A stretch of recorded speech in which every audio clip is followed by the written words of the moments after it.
Good evening, and welcome to the Planning Commission meeting of September 6, 2023. I call the meeting to order. I request Commissioner Byrd to lead us for Pledge of Allegiance. Everybody, please rise.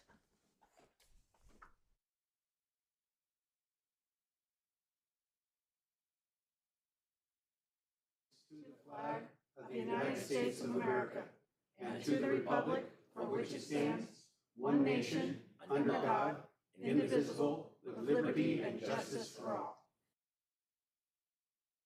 Thank you. Please be seated. Roll call, please.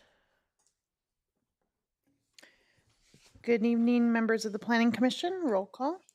Planning Commissioner Byrd, Present. Gandhi, noted absent. Polito, noted absent. Vice Chair Gilheis, Present. Chair Javeri. Yes. 3 commissioners present with Commissioner Gandhi and Polito noted absent for the record. And I will just note for the record that this means that we have a quorum per the city's regulations. Moving along to the public comments and suggestions section. If anybody in the audience has any comment that is not on the agenda, this is the time. Please come forward, say your name and your address, and you have 5 minutes.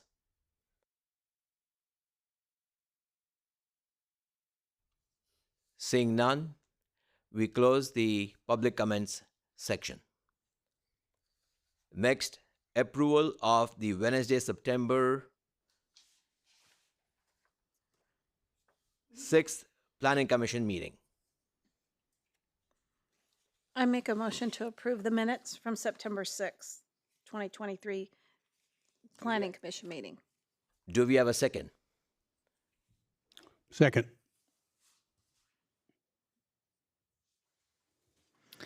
Thank you. I have a motion made by Vice Chair Gilheis, excuse me, and a second by Commissioner Byrd. At this time, if you could go ahead and place your vote.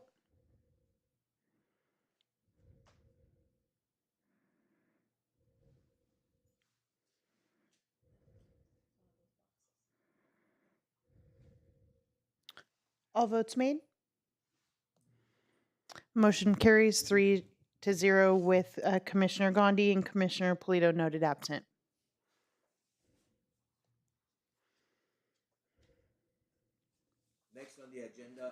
Next on the agenda is the public hearing to adopt a resolution of Planning Commission recommending approval of tentative parcel map 84298. Yes, thank you, Chair. Good evening, members of the Planning Commission. Item 6A this evening is a review and consideration of 2 entitlements associated with a new housing development at 13730 Artesia Boulevard. For details of this evening's presentation, I will direct your attention to current Planning Manager Sandy Cisneros. Thank you, Kristen, and good evening, Chair and members of the Planning Commission. Applicant and property owner Cerritos 2 Development LLC is requesting approval of tentative parcel map 84298 to subdivide one existing parcel into 2 separate single-family parcels located at 13730 Artesia Boulevard.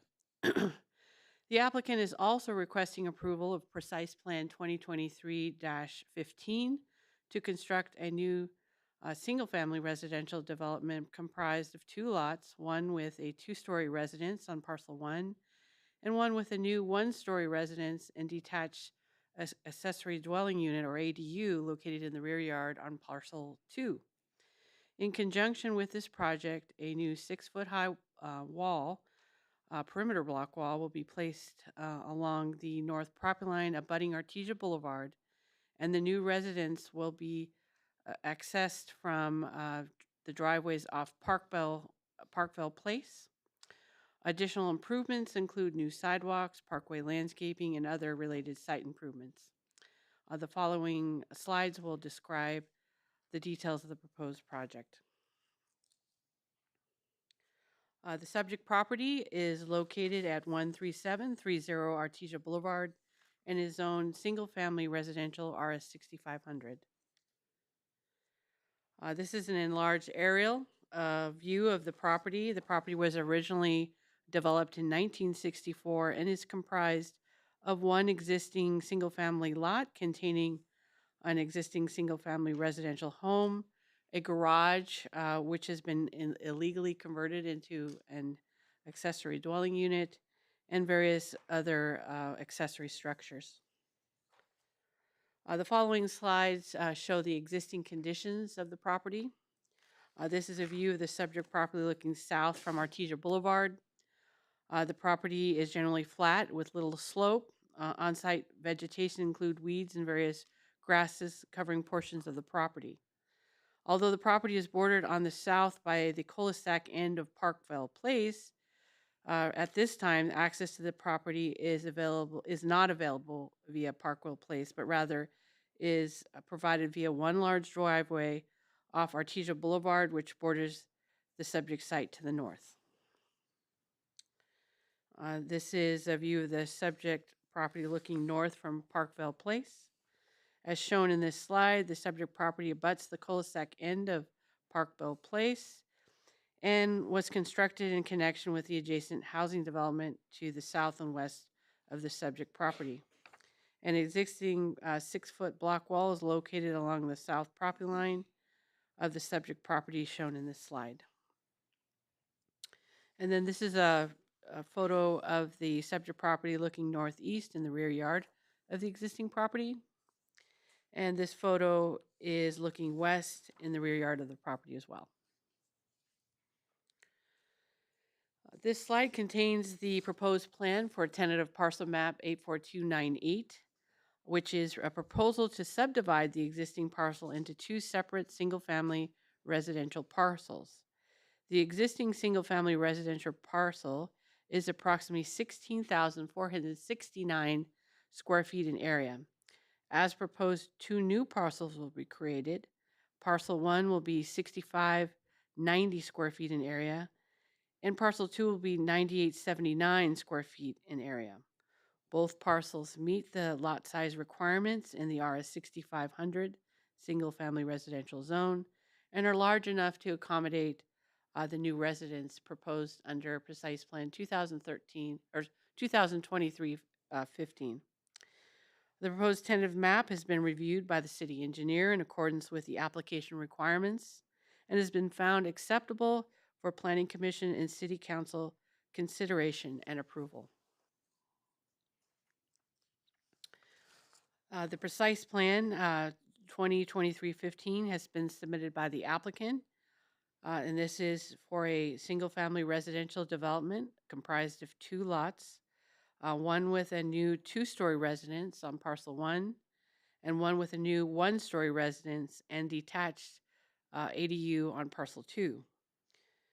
As explained, as part of the project, a new 6-foot high perimeter block wall will be constructed along the north property line, and the driveway access on Artesia Boulevard will be closed, and new residents will have access driveways off Parkville Place.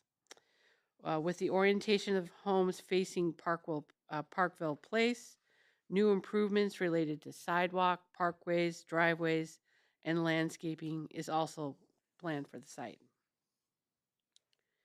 This is the proposed site plan.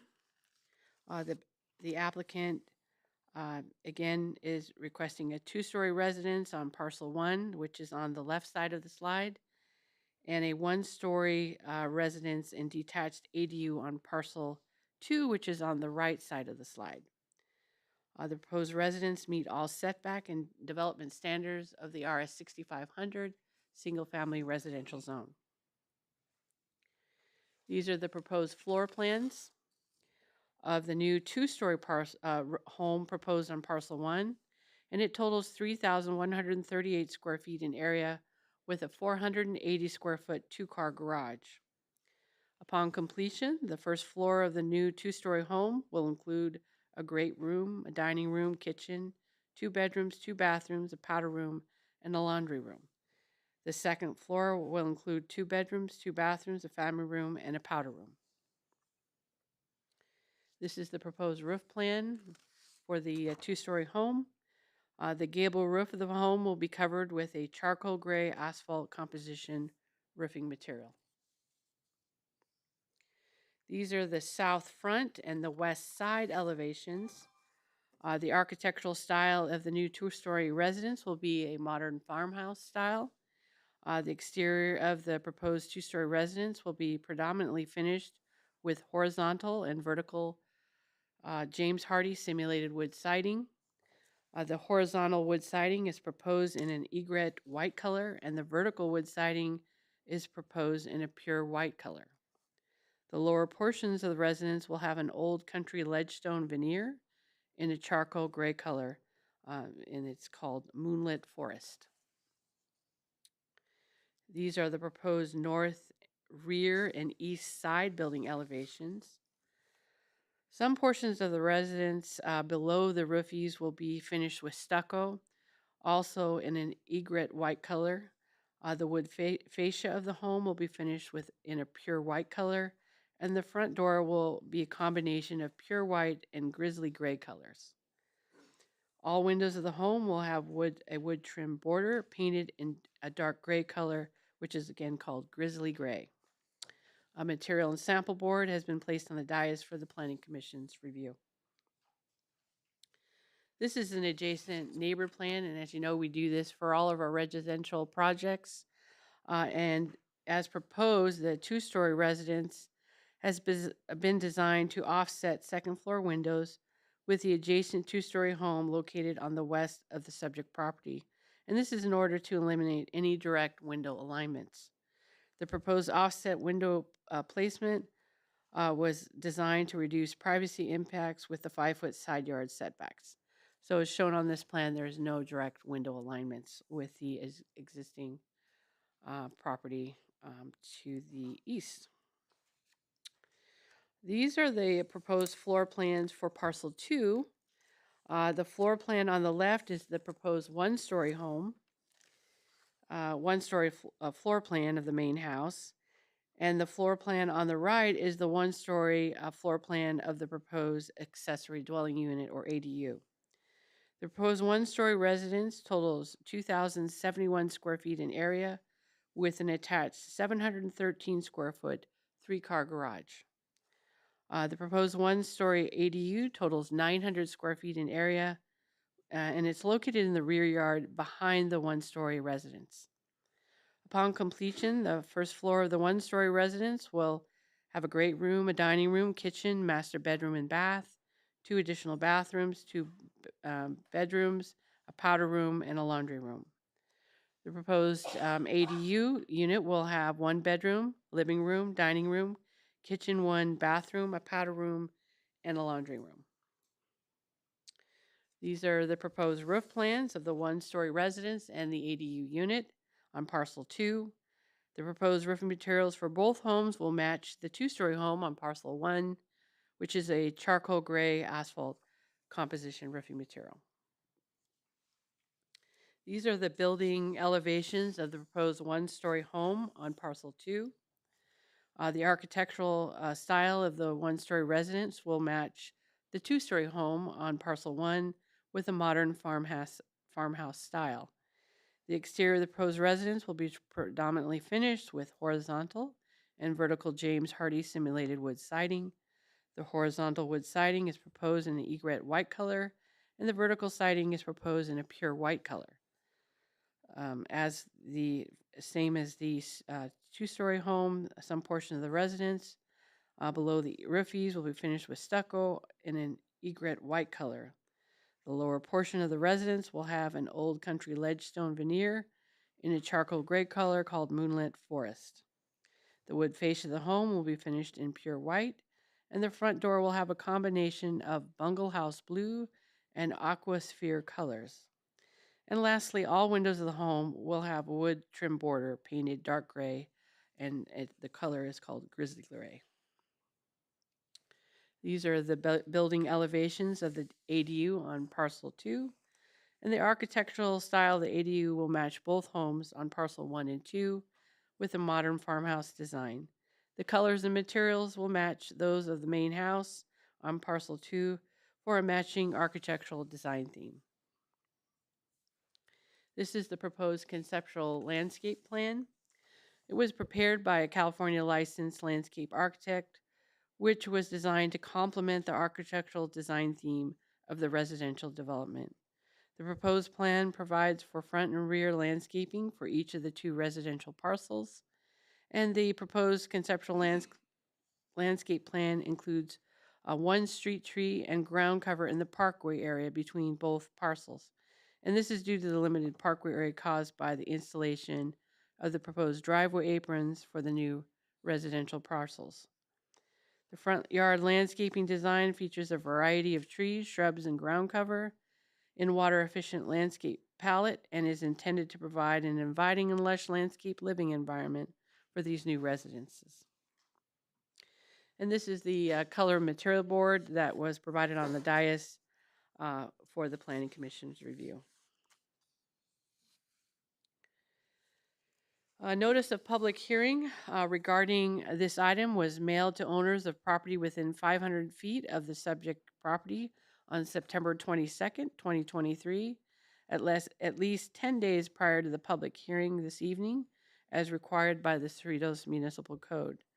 Notices were also posted at the city's 4 designated posting boards on September 22nd, 2023, and the staff report and all exhibits were posted on the city website. This project has been evaluated in accordance with the California Environmental Quality Act, or CEQA, and the city's environmental guidelines. The Cerritos Department of Community Development has determined that the proposed project is exempt from CEQA review pursuant to sections 15303, which is related to new construction or conversion of small structures, and 15315, which is with minor land divisions of the state CEQA guidelines, which is further explained on pages 8 and 9 of the agenda report and on this slide. This concludes the details of the proposed project as well as the CEQA analysis. Before you this evening is consideration of tentative parcel map 84298 to subdivide 1 parcel into 2 separate parcels, and precise plan 2023-15 to construct a new single-family residential development comprised of 2 lots, one with a new 2-story residence upon parcel 1, and one with a new 1-story residence and detached ADU on parcel 2, and other related site improvements. At this time, it's recommended that the Planning Commission review and discuss the information provided, conduct a public hearing, and adopt a resolution recommending approval of tentative parcel map 84298 by the City Council, and adopt a resolution recommending approval of precise plan 2023-15 by the City Council. This ends the PowerPoint presentation. Planning staff did receive 2 voicemail messages and 1 written public comment received from the public hearing notices. The voicemail messages on the planning line indicated that they wanted to get information regarding submitting a public comment. A name or a phone number was not provided, so planning staff could not return these calls. One of the voicemail messages indicated they were concerned with impacts of construction or impacts during construction, and that was listed on there. 1 written comment was received from a resident on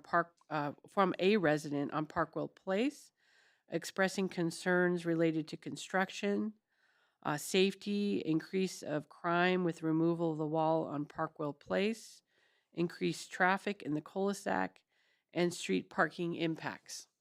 And that was provided to you via email this afternoon, and it's also provided on the public counter for the public to view, and it's also posted on the city website, this comment that we did receive. To address some of these concerns, we look at the proposal, which will be to reorient the residential lots with driveways on Parkwell Place. And Artesia Boulevard is a major arterial street. The existing lot, developed in 1964, was most likely parceled out from a former dairy property years ago, or was always a large residential lot in this condition developed in the Dairy Valley days. The existing property has a driveway facing Artesia Boulevard, where vehicles entering the driveway must slow down and enter the driveway, where the speed limit is approximately 40 miles an hour, which is an existing unsafe condition and not to current city standards. The applicant will construct new walls along Artesia Boulevard, and so they will enclose the lot on the back side facing the street. No access into the housing tract from Artesia Boulevard into Parkville Place is proposed as part of this development. So they won't be able to come through, Artesia Boulevard into the tract. They'll have to enter in through the normal residential streets to get into this area. The residential properties have 2- and 3-car garages with driveways to accommodate the vehicles associated with these new residential properties. Therefore, ample parking is provided on each of the parcels, and parking impacts are not anticipated. New parkways and landscaping will be installed on Parkwell Place and Artesia Boulevard, and the parkway landscaping on Parkville will be maintained by the homeowner that resides in each of the parcels, and whoever purchases it. In regards to traffic that was mentioned in the comment letter, City Engineer Darius Simoes is available to answer questions related to this concern, if you have any. And this concludes my report, and I'd be happy to answer any questions that you may have. The applicants are in the audience as well if you have questions for them. I have a question. I know that there are color restrictions for exterior surfaces, building surfaces, right? Yes. Right. Is there any restriction to the type of exterior surfaces?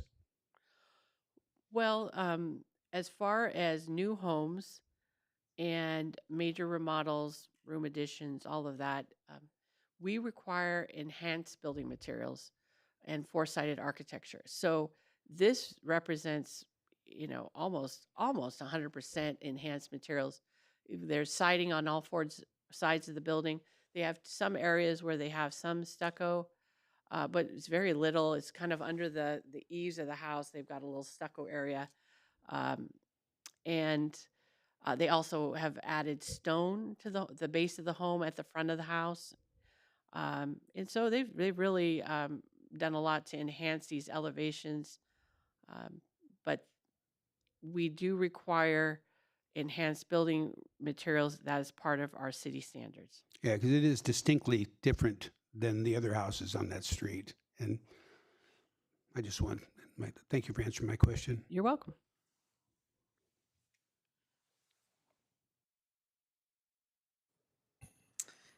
Okay, I just had a few questions. First of all, thank you for answering about the garage size. That's important when you add houses to a street. So there's a company that's Cerritos 2 Development LLC that currently owns the lot. And so they're coming and saying, I want to take that lot, I want to subdivide it so that I have 2 separate parcels. I'm going to tear down what's there, and then I'm going to build 2 new homes, buildings. One has an ADU, one does not. And then I'm going to sell those separately to whomever. And then they're done, and then whoever buys them comes in, and then that's their property just like any other house, right? That's the 30,000 foot. Okay. So just as a curiosity, does the address change? Because it can't be Artesia Boulevard anymore, right? That's correct. So Okay. once if they obtain approval through the Planning Commission and City Council, and then after the parcel map is recorded, at that time, they'll create 2 new lots or 2 new parcels, and then it's reported to the assessor, the assessor parcel map. A new assessor parcel map will be created. And once I have 2 new lots, then we would need to submit, or the applicant will need to submit to the county, and they have like a house numbering division.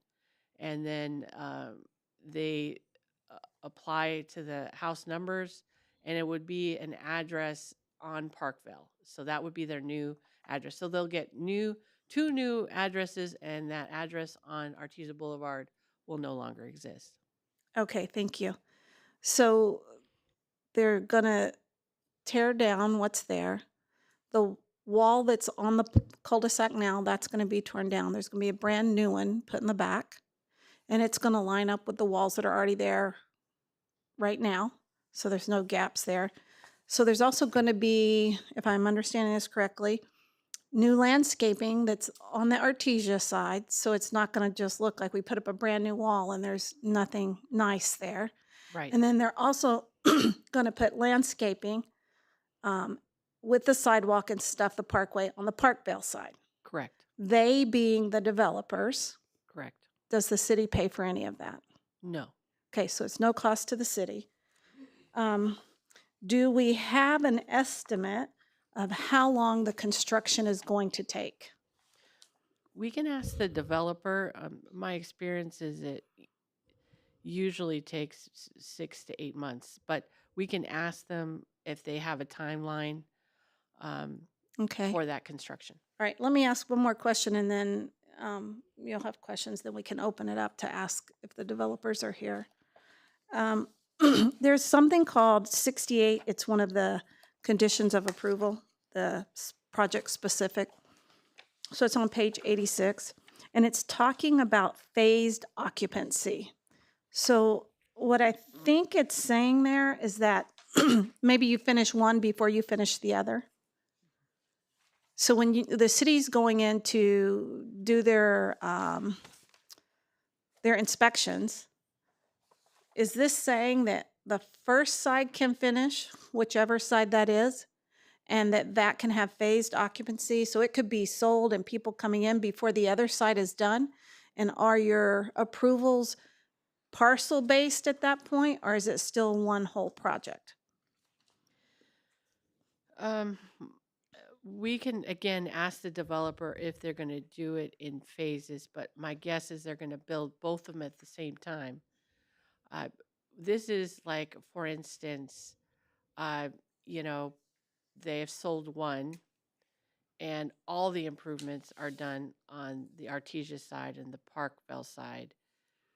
We wouldn't consider issuing anything until all of the improvements are complete related to the curbs, gutters, sidewalks, driveways. They have to close the driveway off of Artesia Boulevard and report with Parkway and landscaping and do all of that.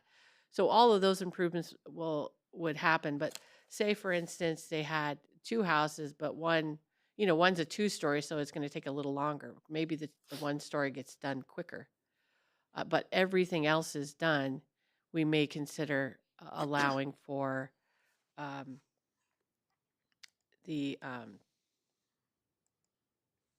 goodness.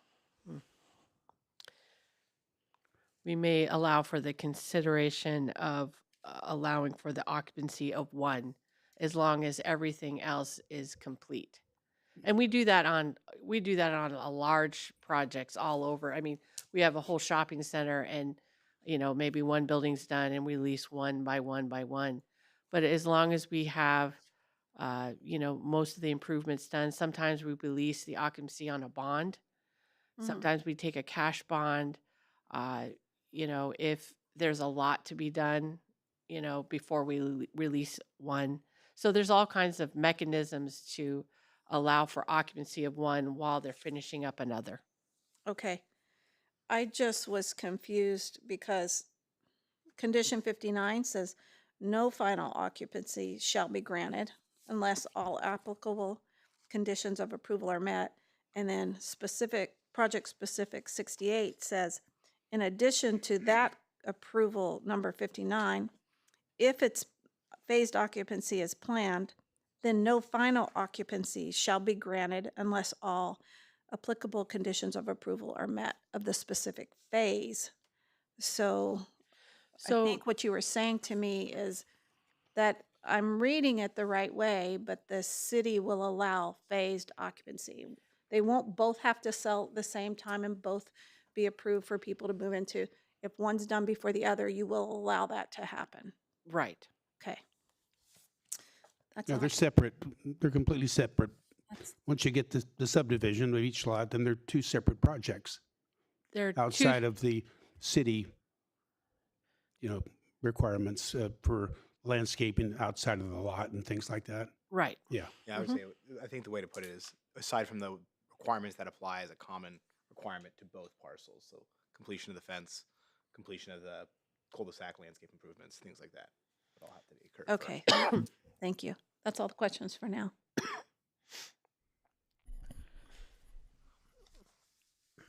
I have a few questions.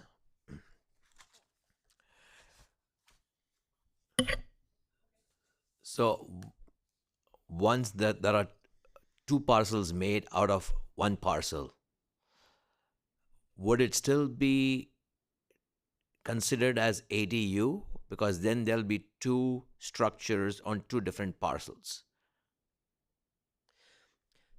The parcel 2 has an ADU unit in the back. In every, as we discussed in past planning commission meetings, every lot in the entire city of Cerritos could have an ADU, really, because the state says that the city of Cerritos shall approve, a specific square footage of ADU, for the goal of providing, affordable housing in the state of California.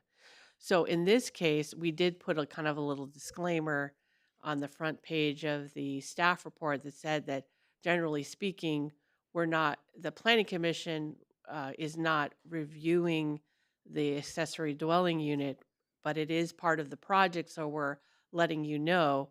But your approval doesn't really truly involve the approval of the accessory dwelling unit.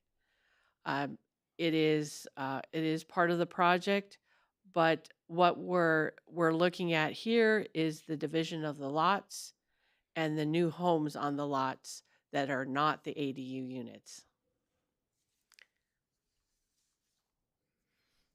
Yeah, I have a So- question. I don't think every, oh, I'm sorry, go ahead. I'm still. I'm sorry. So, what you mentioned, if I'm reading it correctly, is our approval, does that have any meaning, or we are just here to approve the lot, bifurcation of the lot? No, the ADU unit is not really part of your approval. Everything else in the staff report is, but because the ADU unit is part of the project, it's being presented as a whole so that you understand how the entire lot will be developed. But your approval is for the tentative track map, and the precise plan really only addresses the new two-story home and the one-story home on the lot. The ADU unit is approved administratively by staff, but we are going to wait until we get through the entire approval process with the agreement with the applicant. And then if I may, Chair, I know Sandy mentioned it a few moments ago, that is pursuant to applicable state housing law.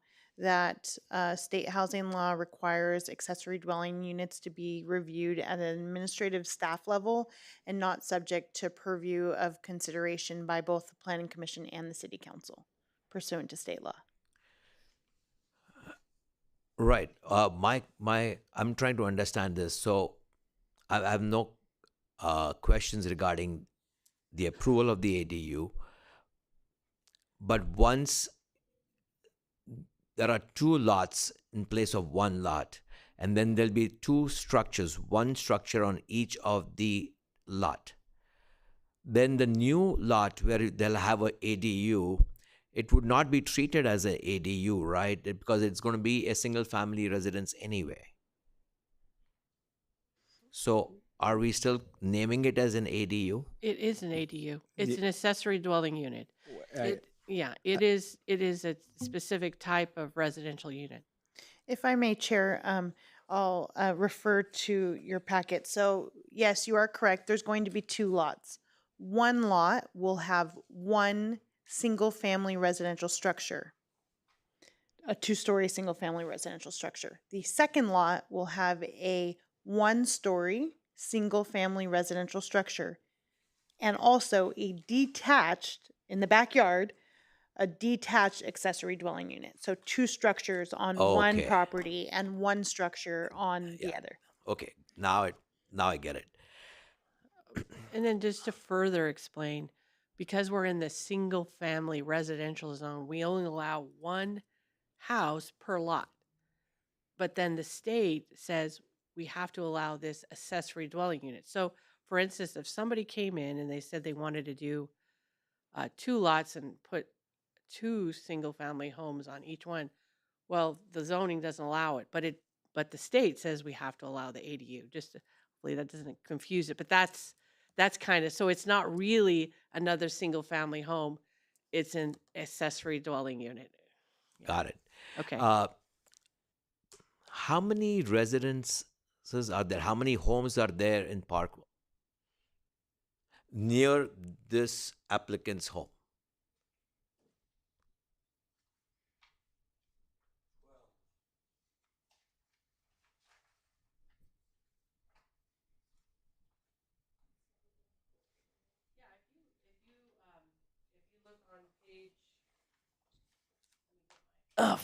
If you look on page 23 of the staff report, Exhibit 3, the zoning and location map, you'll see all the homes on Parkville. So 1, 2, 3, 4, 5, 6, 7, 8, 9, 10, 11, 12. 12, there's 12 existing residential parcels on Parkville Place. And then upon completion, we'll have 14. And that's similar to some of the other tracks in, the nearby neighborhoods. You have the completion of the cul-de-sac at the end. Okay. So, because the Artesia Boulevard entrance would be closed and the entry would be through Parkville for basically 3 homes. One two-story, the second one would be 1 story, and then the ADU. Would it not have the traffic impact on Parkville? Dari, would you like to answer that? Sure. Just very quickly, I would just clarify for the record and just make sure that the commission is aware of the limits of the impacts that you can assess.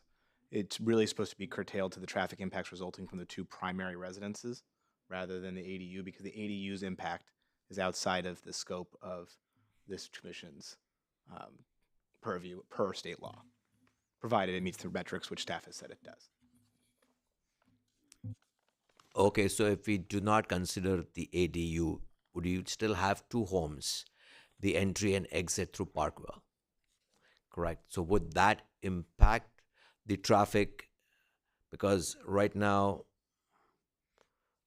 this applicant is entering and exiting from Artesia Boulevard. Yes, correct. There would be a negligible traffic impact to the residences that live on Parkville. No more traffic impact in other cul-de-sacs within the neighborhood. For example, Laurelbrook Court, no more traffic impacts that exist on Laurelbrook Court. Safety-wise, it is far more safe for not only the residences for any residents that lives along a major street to access their homes via a residential neighborhood street, but it's also safer for those commuters on the arterial street to not have to, for lack of a better term, deal with residences that live off of a major arterial. Residential driveways are more narrow and they are less visible to traffic along major streets. And so when vehicles trying to exit and or enter their residential driveway provides a very slowed down situation at their driveway entrances.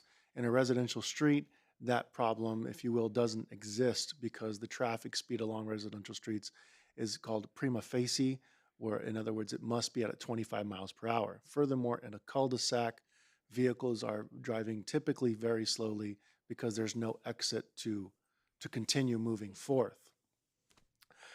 The amount of driveways that would be created on Parkvale, again, is very similar to the adjacent street, like Laurelbrook Court. Each residence, each parcel would have its own driveway. Each driveway, again, is improved by the developer or by that homeowner, if you will. And those parcels do not create any cost to the city of Cerritos.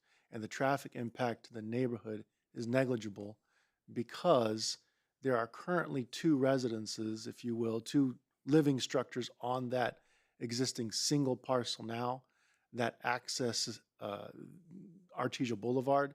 The only access difference, the only population difference, if you will, in a review capacity that the Planning Commission has, it remains equal. There's 2 residences, they would remain 2 residences. In essence, the number of people that could potentially live in that square footage is virtually the same. Therefore, their traffic impacts are virtually the same.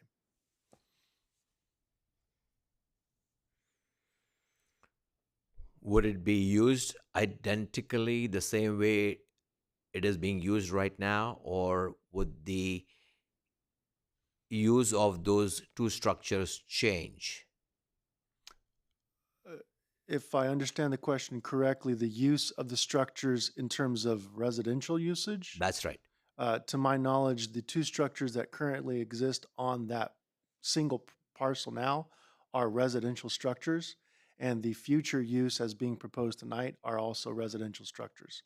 So the use remains the same. All right. Thank you so much. Thank you, everyone. I have a question.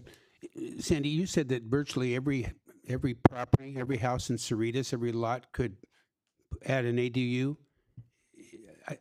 Is that also true for 5,000 square foot lots? Wouldn't there be setback issues?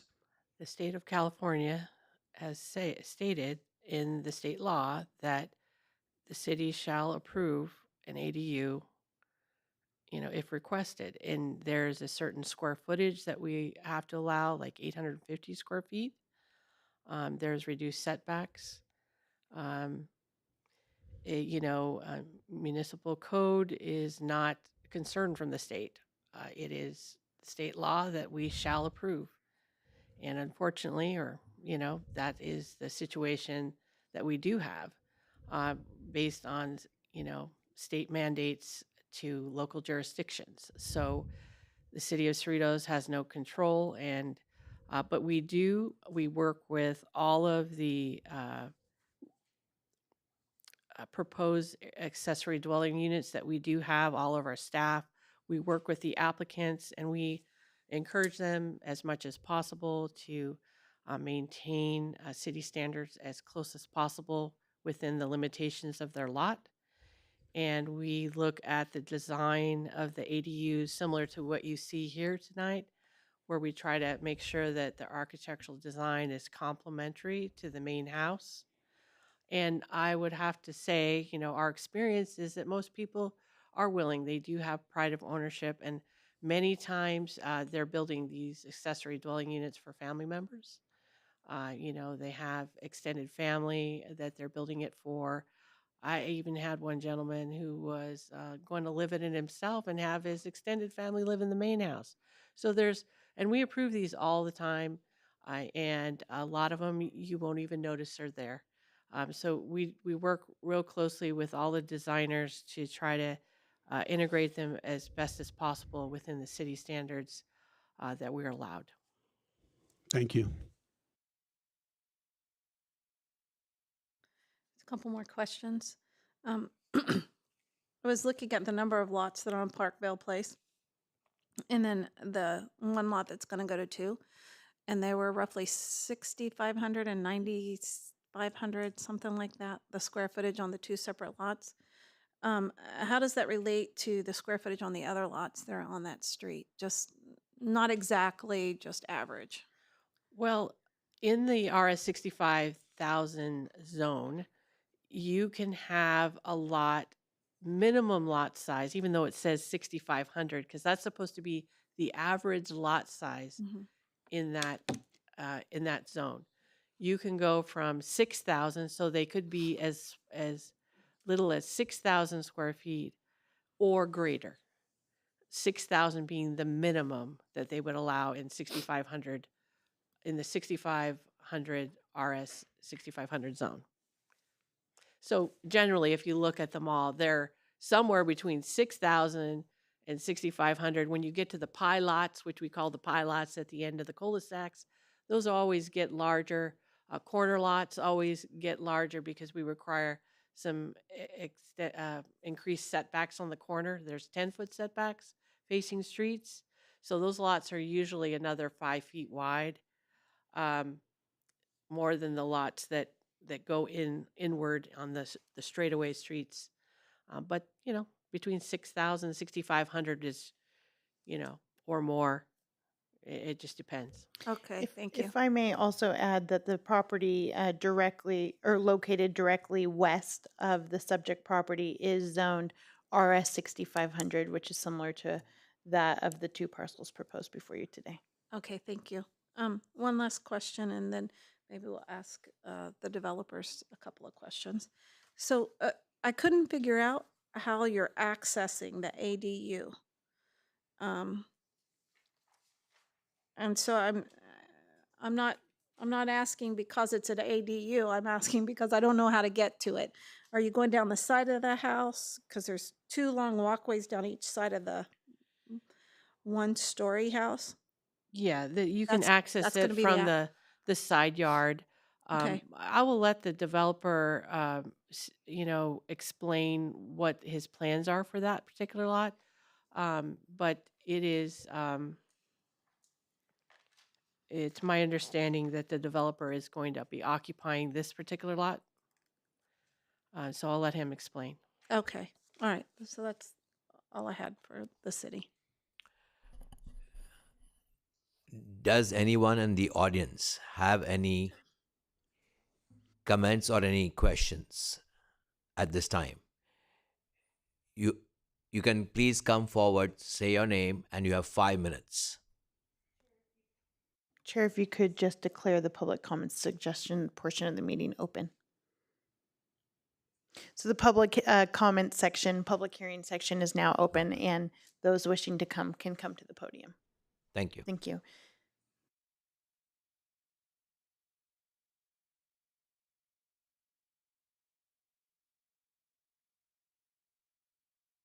California, 90703-8831.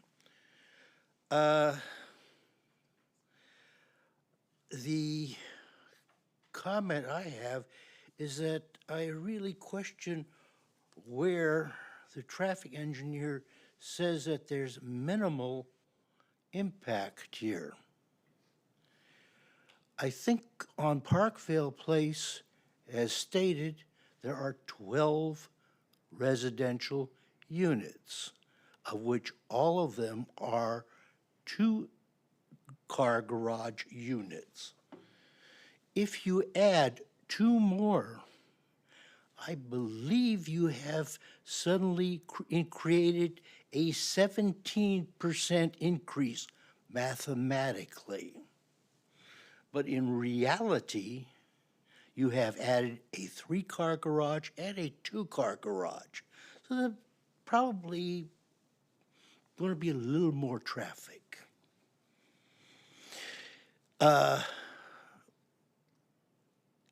As the resident on the south of this project, I really question the amount of inconvenience I'm going to have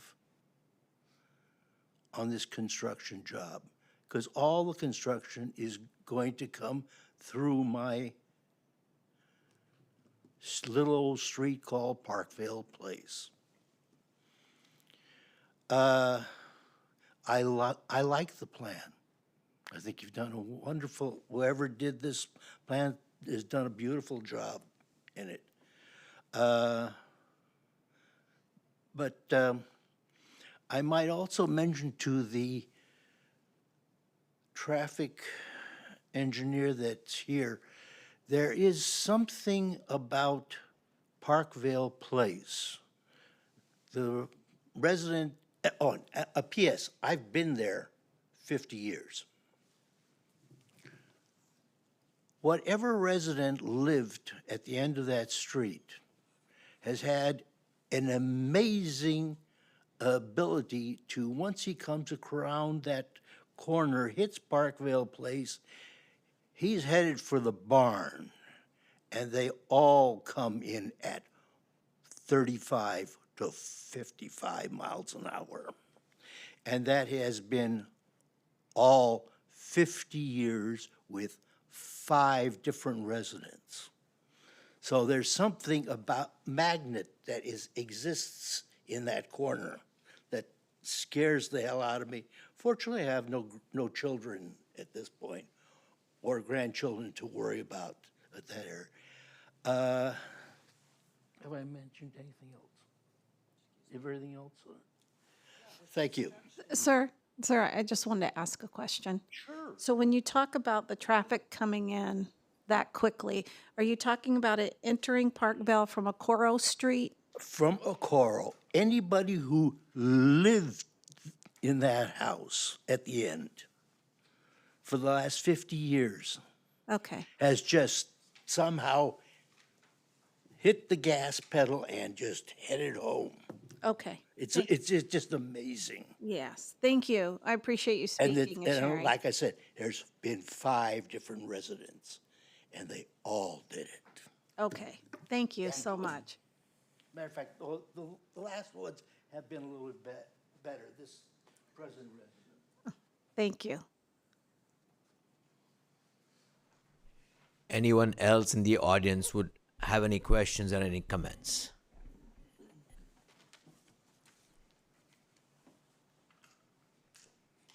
Please say your name and you have 5 minutes. Hi, my name is Pavan Matty. Thank you very much for having me. I live in Downey, California right now at 8530 Farm Street. I am the developer and owner of the project right now. Little background, I have family that live in that neighborhood of Parkville, Garrett, Laura Brook, and Ashworth. My sister's here who lives right off Ashworth. I come here all the time. I have an office in Cerritos, and I have an office in Downey, and I also help my sister, who has an accounting office right off Artesia and Marcourt. So I'm here half the week in Downey. The purpose of this home that was purchased was to subdivide, sell one, keep one. The one that's a single story with an ADU is going to be for my family. I recently got married a few years ago. I have a 2.5-year-old daughter. And just like my nieces and nephews that went to all the amazing schools that Cerritos has, by the time this house is built, my daughter will be ready to go to these schools. The back ADU that's on this bigger lot is actually going to be for our parents. It's a 1-bedroom, 1.5 bath. Made sure that it was as convenient as possible for them. Because my sister lives right down the street, I work right around the corner. We have family in the neighborhood, and some that lived there for 30, 40 years. So, for us, it makes a lot of sense for us to have something like this and be close to our family, plus give an opportunity for my daughter to attend some of the amazing schools that Cerritos actually has to offer. So that's all I got to say. Thank you. Anybody have any questions? Not at this time. Thank you. I did have one thing to note regarding construction. Construction is construction. No matter where you go, what street you're on, even with all the street improvements that they're doing, it's always going to be burdensome for every community.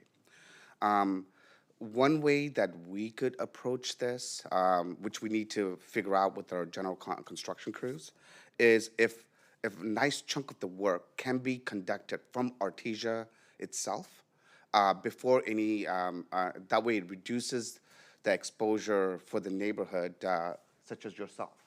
I think that might. I can't say we could promise the entire project will be constructed from Artesia because there's site improvements, including driveways, utilities that need to be improved from Parkville. But majority of everything else, we should be able to address from Artesia.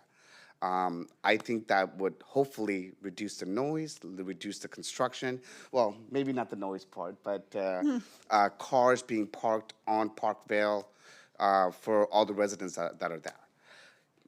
In my opinion, if I'm living there, I would feel the same way as this gentleman right here, this family right here. So, and I truly understand that. So we'll do whatever we can to accommodate the community, as well as have an amazing home that we call home for the rest of our lives.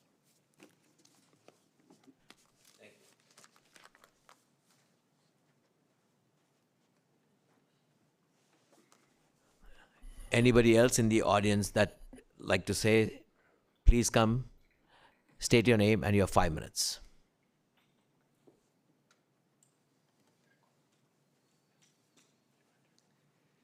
I'm Sheila Roth. I live at 17510 Parkvale Place. We are just adjacent to the property that is in question right now. We have maintained the parkway for 50 years. We put sprinkler system in, we put grass in, we pay the gardener every week to mow from the block wall on the south side of the property, that property, all the way around to the property on the west side.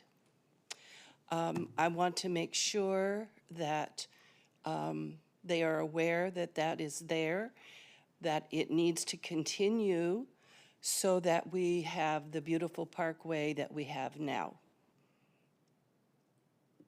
Okay, and then my other question is, I believe he answered it. Most of the construction will be from Artesia. It would be very nice to have Parkville closed until it's absolutely necessary to enter that property from Parkville and have the construction off of Artesia. Thank you. Thank you.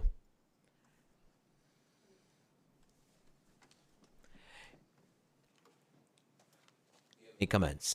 I do. Regarding the landscaping, thank you, by the way. Our landscape plan does take into consideration that when the landscaping is done, which is usually the last part of any construction, we will be making sure those improvements are done and hopefully reduce your cost of maintaining and water usage that you have to fork up. In regards to construction, we will do everything in our ability to actually build off Artesia. One thing that I can't control is and this is something that we would have to address with the grading engineer, is what needs to happen to make it as minimum as possible for them. And there's certain underlying development parts that I can address until engineering kind of gives me their full 2 cents.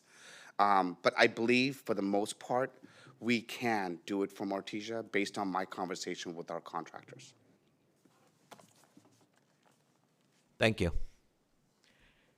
Anybody else in the audience would like to say or have any questions? Saying none, we close the public comments section. Does any of my colleagues have any questions or comments at this time?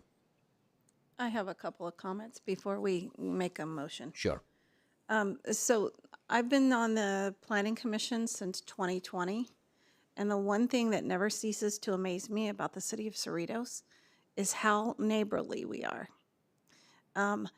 We come and we all have our own perspectives and we want what we want. But when we get in a setting like this, even though it's still formal, it's people listening to each other and saying, what's making you uncomfortable? How can I help? So I would say to both sets of neighbors, sounds like you're gonna have a good neighbor moving in, and you've got good neighbors that have already taken care of the property. I was listening to your backstory, so you have your adult parents that are going into the ADU, probably not driving, so not a lot of cars there. You have a daughter, so you're not trying to speed to get into the driveway.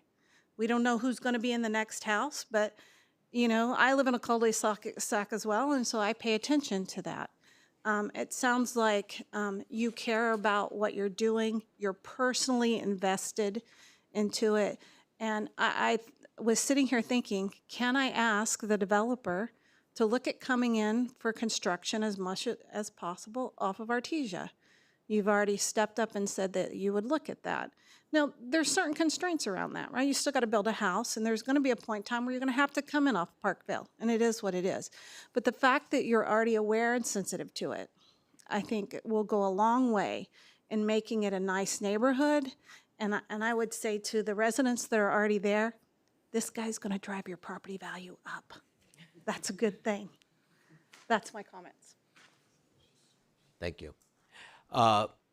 On that note itself, I would like to ask the city staff is if that is possible to go through the construction, most part of the construction from Artesia Boulevard side. The applicant has shown his willingness, but is the city staff, is the city okay with that? Yes, we could definitely work with him on that. When it comes down to pulling utilities from the street, you know, because all the water meter and all that stuff is off Artesia Boulevard, my guess. I know it's not coming from the track. We'd have to take a look, but eventually, I mean, I suppose he could, you know, as long as we get all the engineering and civil plans together and we know where everything is, he could stub it out and have it ready. And then once everything is as far as he can go, working from Artesia Boulevard side, then at that point, they would have to, you know, pull the utilities, and it would be some temporary disruption for, you know, connecting to sewer, water, you know, and then, you know, continuing cable and all that stuff, and as well as the street improvements, the continuation of, or the additional driveways and that kind of construction. So I wasn't trying to suggest that we change what's being proposed here. I just want to make sure we don't want to drive cost into someone's building up their property. We just want to acknowledge that he's open to doing that and that he's reasonable. And that's what the difference is. That's going to go a long way. So, okay. So, are we ready? So if we have no further comments, would someone like to make a motion?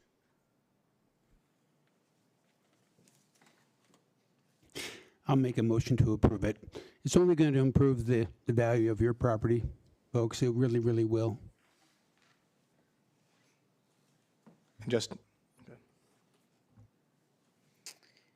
And then, if I can, with the maker of the motion, just ensure his motion is to waive reading of and adopt resolutions of the Planning Commission recommending approval of tentative parcel map 84298 to the City Council, and then also recommending approval of precise plan 2023-15. Both recommendations by way of Planning Commission resolution. Correct. Okay, and do we have a second? I second. Okay, so we have a motion by Commissioner Byrd and a second by Vice Chair Gilheis. And if the commission can please place their vote. All votes made. Motion carries 3-0. Thank you. Moving along to the next item on the agenda. Reports from the Department of Community Development. Thank you, Chair. I have nothing to report this evening. Thank you. Next is reports from the Cerritos Planning Commissioners. Do we have any reports? I want to make sure we have a big commercial for what's coming Saturday. Thank you. So I'm happy to inform everyone that yesterday the LA County Supervisor Janice Hahn made a motion in the board meeting, and it was unanimously approved by the fellow supervisors to recognize Diwali and encouraged everyone to celebrate Diwali, the Festival of Lights. She is going to be joining, or she's going to be, actually, she is partnering at the celebration, and the celebration is going to be held on Saturday, October 7th, at the Don Kanabe Regional Park. And on behalf of Supervisor Hahn, I hereby request everyone to please join and make this celebration a big success. Thank you so much.